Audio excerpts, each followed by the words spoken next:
प्यारे दोस्तों, आज का ये वीडियो बीटीएससी एएनएम 10,000 छात्रों के लिए बहुत ही इंपॉर्टेंट होने वाला है। आज की डेट में हाई कोर्ट में क्या हुआ वो मैं आप लोगों को बताऊंगा। कौन से वकील ने नया डेट मांगा था वो भी मैं आप लोगों को बताने वाला हूं।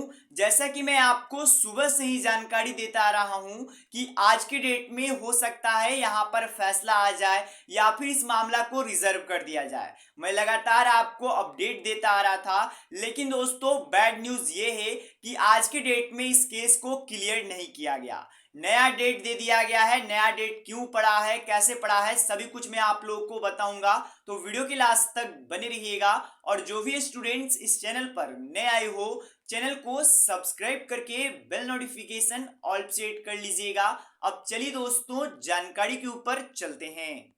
तो सबसे पहले तो मैंने आपको सुबह में ही गुड न्यूज दे दिया था कि जो भी एएनएम के केस हैं, चाहे वो क्वालिफाइड स्टूडेंट्स के द्वारा किया गया है, चाहे वो सरकार ने एलपीए दायर किया है, सभी बीटीएससी एएनएम का केस एक साथ कर दिया गया है। और सभी के सभी केस को 23 नंबर पर रखा गया था, सीरियल नंबर 23 पर। यहां पर आप लोग देख पाइएगा करीबन 8 केसेस आपको देखने को मिल जाएंगे। आपका एलपीए 241, 242, 244, 246 और सभी एलपीए यहां पर आपको देखने को मिल जाएंगे जो भी एएनएम से रिलेटेड थे। सभी 23 नंबर तक यहां पर रखा गया था दोस्तों। और मुझे उम्मीद था और लगभग 99% में बता रहा था, 90 से अधिक परसेंट में बता रहा था कि आज के डेट में आपको जजमेंट आ सकता है। अब क्या हुआ क्या नहीं हुआ वो मैं आपको बताऊंगा कि नया डेट देखने को मिल गया है। तो सबसे पहले तो जो भी एएनएम के छात्र हैं, ये बात आप लोग समझ लीजिए कि अब जो भी नया अपडेट आएगा वो आपको 18 अप्रैल के बाद देखने को मिलेगा।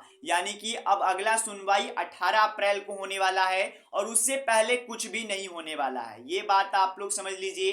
करीबन आप कह सकते हो कि 8 दिनों का समय बीच में यहाँ पर गैप दिया गया है। अच्छा खासा समय के बाद यहाँ पर सुनवाई होने वाला है अब इस केस का। अब केस में क्या होगा क्या नहीं होगा वो भी मैं आपको बताने का प्रयास करूंगा, थोड़ा सा ध्यान से समझिएगा।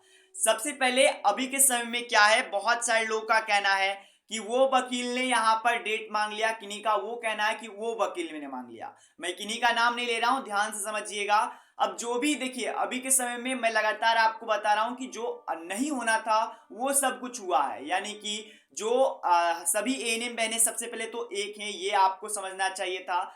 दो एक तरीके से ग्रुप्स में सभी लोग बढ़ चुके हैं। एक है जो कि काउंसलिंग के आधार पे कराना चाहते हैं, तो एक है जो कि क्वालिफाइड स्टूडेंट जो कि 8,000 कुछ संख्या में है, वो लोग चाहते हैं कि यहाँ पर हमारा नियुक्ति किया जाए। सबसे पहले मैं किन्हीं के पक्ष में नहीं हूं। अब जो यूट्यूबर्स उनको सहारा देते हैं वो उनका वो बात बताते हैं, अब जो उनको साथ में देते हैं वो उनको ये बात बताते हैं। ऐसे ऑफिशियली अभी कोई अपडेट नहीं आया है। मौखिक रूप से आपको द्वारा ये पता चल गया होगा कि इन्होंने किया है उन्होंने किया है। बाकी जैसे ही ऑफिशियली कोई भी अपडेट आता है मैं आप लोग को बता दूंगा कि किन्होंने के माध्यम से ये डेट मांगा गया। देखिए, जैसे ही आज की डेट में ऑफिशियल नोटिफिकेशन आज 100% यहाँ पर पटना हाई कोर्ट के ऑफिशियल वेबसाइट पे आ जाएगा, उसमें स्पष्ट रूप से बात क्लियर रहेगा कि कौन वकील ने यहाँ पर डेट मांगा है और किस कारण से यहाँ पर डेट दिया गया है।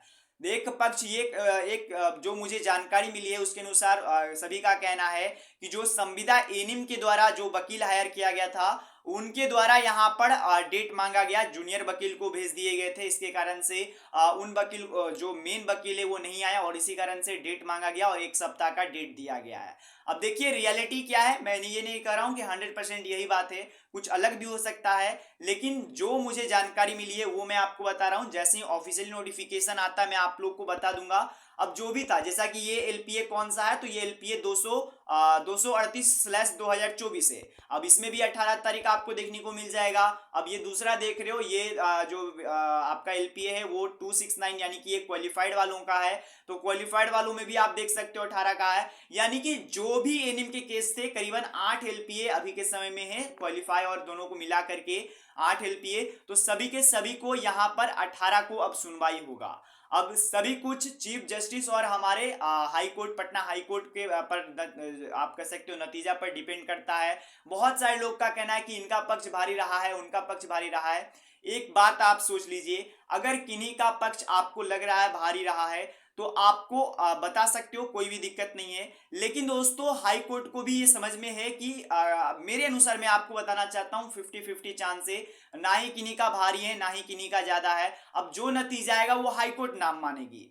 अगर जिनका पक्ष भारी रहेगा, बात जायज है कि उन लोगों का यहाँ पर जीत होगा। अब जैसे ही कोई अपडेट आता है मैं आप सभी को बता दूंगा। तो बाकी आप लोग को घबराना नहीं है। बहुत सारे लोग का कहना है लड़ाई हुआ है, ऐसा हुआ है। अब देखिए मुझे जानकारी उतनी नहीं है, ना ही ये कोई ऑफिशियली न्यूज है। जैसे ही कोई अपडेट आता है या फिर मुझे कोई जानकारी प्राप्त होती है मैं आप सभी को बता दूंगा। और आज ऑफिशियल नोटिफिकेशन जरूर जारी होगा पटना हाई कोर्ट के माध्यम से, शाम तक या फिर कल के डेट में। जैसे ही आता है मैं आप सभी को अपडेट दे दूंगा कि किस कारण से अगला डेट दिया गया, क्योंकि ज्यादातर उम्मीद था, अगर देखिए कुछ ना कुछ तो हुआ है, इसी कारण से डेट मांगा गया है, किन्हीं के ना किन्हीं के द्वारा डेट जरूर मांगा गया है, इसी कारण से ये डेट बढ़ा है। अगर नहीं मांगा जाता तो आज की डेट में क्लियर होने का पूरा चांस था, मैं 99% बता रहा था। क्योंकि कल की डेट में यानी कि 9 अप्रैल को हुआ था, भी अच्छे खासे बहस चले, उसके बाद आज की डेट में भी बहस एक तरीके से सभी का एक साथ किया गया था, यानी उम्मीद ज्यादा था कि आज की डेट में आप लोग का क्लियर हो जाता। अब देखिए क्या होता है 18 तारीख को, जैसे ही कोई अपडेट आता है मैं आप सभी को बता दूंगा। धन्यवाद दोस्तों वीडियो देखने के लिए, मिलते कोई इशू में, तब तक के लिए गुड बाय। और हाँ, आप लोग को अफवाहों में नहीं पड़ना है कि इनका पक्ष भारी रहा है। देखिए अभी नतीजा नहीं आया है, अब इससे जो भी लोग सुनते हैं कि इनका पक्ष भारी रहा है तो वो लोग दुखी हो जाते हैं। अब वो लोग अगर इनके बारे में बोलते हैं तो वो लोग दुखी हो जाते हैं। तो जब तक कोई नतीजा या फिर आपके पास कोई भी ऑफिशियली प्रूफ ना हो तो आप देने का मत दीजिए। सबसे पहले तो अगर आप देते हो तो इसे अपने तक ही रखिए, ज्यादा दूर नहीं पहुंचाइए। बाकी यही जानकारी मैं आपको बताना चाहता हूं। धन्यवाद दोस्तों वीडियो देखने के लिए, मिलते दोस्तों कोई वीडियो में, तब तक के लिए गुड बाय।